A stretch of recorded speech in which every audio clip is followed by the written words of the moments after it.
بسم اللہ الرحمن الرحیم۔ رات کا کھانا دیر سے کھانے سے معدے میں سوجن آ جاتی ہے۔ کمر درد سے چھٹکارا حاصل کرنے کے لیے دودھ میں سونف شامل کر کے پئیں۔ معدے میں تیزابیت ہو جائے تو ابلے ہوئے چاول کھائیں۔ پالک کھانے سے بینائی تیز ہو جاتی ہے اور آنکھوں کی صحت بہتر ہوتی ہے۔ اگر کوئی شخص ہمیشہ کم بولتا ہے اور تیز بولنے کا عادی ہے، وہ بہت سے راز جانتا ہے۔ رات کو سونے سے قبل کمرے کے اندر نیلے رنگ کا بلب جلانے سے مچھر کمرے میں داخل نہیں ہوگا۔ روٹی پکا کر روٹی والے برتن میں ایک چھوٹا سا ادرک کا ٹکڑا رکھ دینے سے سارا دن روٹیاں نرم و ملائم رہیں گی۔ سونے سے قبل پھل کا استعمال نہیں کرنا چاہیے کیونکہ یہ کھانے کا سب سے برا وقت ہے۔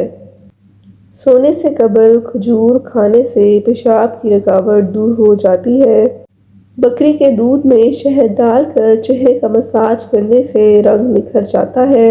نہار منہ پودینے کا پانی پینے سے چہرے کی جھریاں دور ہو جاتی ہیں۔ صبح کو آنکھ کھلتے ہی کھجور کھانے سے معدہ توانا رہتا ہے اور ہاضمہ ٹھیک رہتا ہے۔ صبح کو جلدی اٹھنے والا کبھی بیمار نہیں ہوتا۔ جس عورت کے ہاں بچہ ہونے والا ہو وہ عورت اجوائن مت کھائے، اس سے جگر میں سوزش کا مسئلہ ہو سکتا ہے۔ ضرورت سے زیادہ سونا نہایت خطرناک ہے۔ 24 گھنٹے میں 9 گھنٹوں سے زیادہ نیند لینے والے کا حافظہ کمزور ہو جاتا ہے۔ کیلے کو خوشی کا پھل بھی کہا جاتا ہے۔ ناشتے میں کیلا کھانے سے سارا دن آپ کا موڈ اچھا رہے گا اور منفی سوچوں سے آپ بچے رہیں گے۔ صوفوں کی صفائی بہترین کرنے کے لیے جوتوں والی پالش استعمال کریں۔ اگر آپ اعصابی تناؤ کا شکار ہیں تو روزانہ صبح دار چینی چبا لیا کریں۔ معدے کی کمزوری ہو جانے کی صورت میں بکری کے دودھ میں سابودانہ پکا کر کھا لیا کریں۔